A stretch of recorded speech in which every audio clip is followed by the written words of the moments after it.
Mas Burhan, tadi sebelum Presiden ke-7 Joko Widodo melakukan lepas landas menuju Solo, tadi sempat ada sesi wawancara yang juga didampingi oleh Presiden ke-8 Prabowo Subianto. Kalau kita melihat gesturnya penuh dengan senyuman, kemudian ada pesan dari Presiden Jokowi untuk Presiden Prabowo supaya kuat karena melihat kondisi dari kedepannya ini akan berat. Nah, bagaimana nih Mas kita memaknai dan juga melihat memang seberat apa sampai didoakan untuk sehat dan semangat?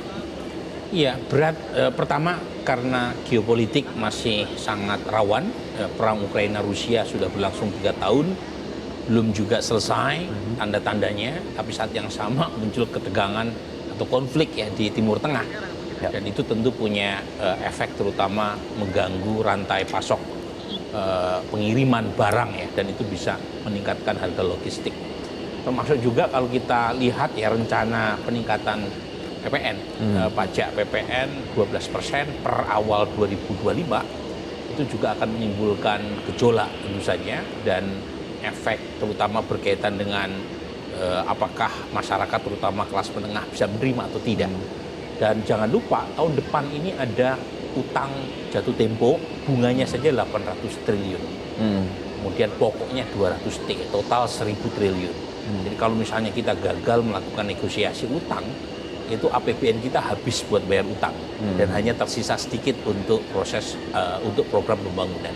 Jadi memang tidak mudah ke depan ini, apalagi kita tahu ada banyak program dari Pak Prabowo yang punya anggaran besar ya.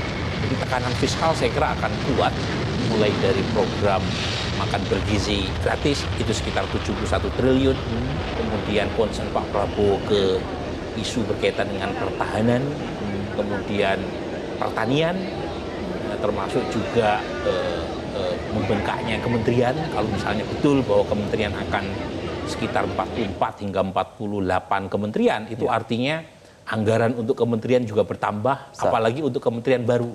Jadi ini tantangan-tantangan yang sudah jelas ada di depan mata, dan karenanya wajar kalau Pak Jokowi ya mendoakan dengan keras, dan Pak Prabowo tadi reaksinya lucu juga ya mengangkat tangannya.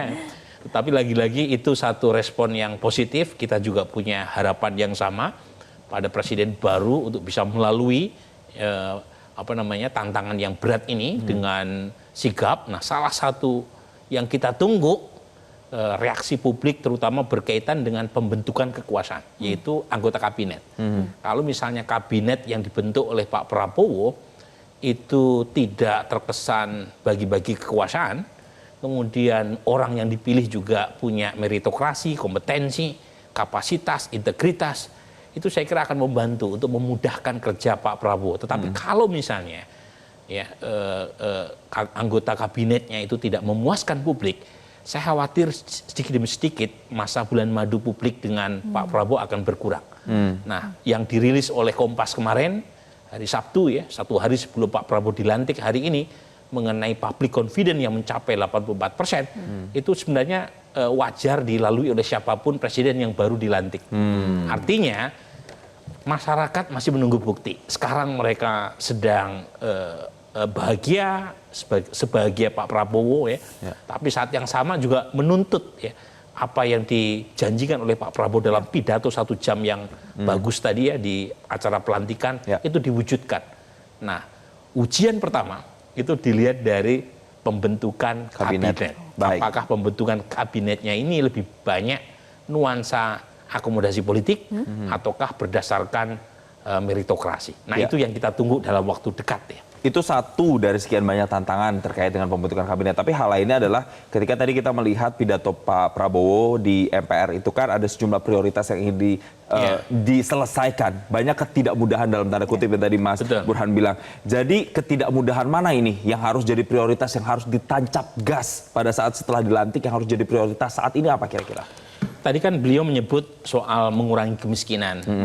Kemudian menyediakan lapangan pekerjaan, dan Pak Prabowo bagus tadi mengakui bahwa catatan positif statistik misalnya berkaitan dengan Indonesia masuk G20, 16 ekonomi terbesar di dunia, tapi juga beliau mengakui bahwa catatan indah di atas kertas ini tidak boleh membuat pemerintah terlena karena banyak orang miskin di mana-mana. Yeah. Ini kan bentuk pengakuan ya, banyak sekolah yang tidak terurus. Ya. Tapi poin saya ini bagus buat pemerintah untuk mengakui bahwa apa yang dilakukan selama ini masih ada yang kurang dan karenanya perlu ada skala prioritas. Yeah. Dan kalau kita lihat sepertinya Pak Prabowo prioritasnya di ekonomi. Ya. Memang ada isu pemberantasan korupsi yang beliau mention dalam pidato tadi. Tetapi prioritas utamanya di ekonomi dan itu terlihat misalnya para ahli yang beliau undang untuk mengisi hambalang retreat ya, buat para bakal calon menteri maupun wakil menteri itu meskipun topiknya beragam tetapi ujungnya adalah ekonomi, yaitu bagaimana persoalan geopolitik bisa dimitigasi sehingga dampaknya bisa positif buat ekonomi Indonesia, termasuk juga soal AI ya, artificial intelligence yang punya impact terutama berkaitan dengan penyediaan lapangan pekerjaan. Ya. Jadi sepertinya Pak Prabowo masuk, ini dugaan saya bisa salah bisa benar, tetapi pertama yang dia lihat adalah soal fokus di human development ya, jadi sumber daya manusia yang dia perbaiki melalui program makan bergizi gratis dan seterusnya tadi. Tapi saat yang sama dia butuh quick wins kan. Nah, janji yang paling diingat publik apa coba? Makan siang gratis. Ya. Yang sekarang dirubah jadi makan bergizi gratis. Gitu. Nah, itu quick wins-nya dia. Dan memang tidak langsung sempurna, karena anggaran negara juga terbatas kan. Makanya anggaran yang disediakan oleh pemerintah Jokowi di sidang RAPBN 2024 kemarin, tanggal 16, tanda kutip 71T saja. Dan dugaan saya dimulai di wilayah yang betul-betul sangat membutuhkan. Jadi tidak bisa langsung semua wilayah karena memang keterbatasan anggaran. Tapi yang berikutnya saya kira yang akan quick wins juga adalah soal pertanian. Baik.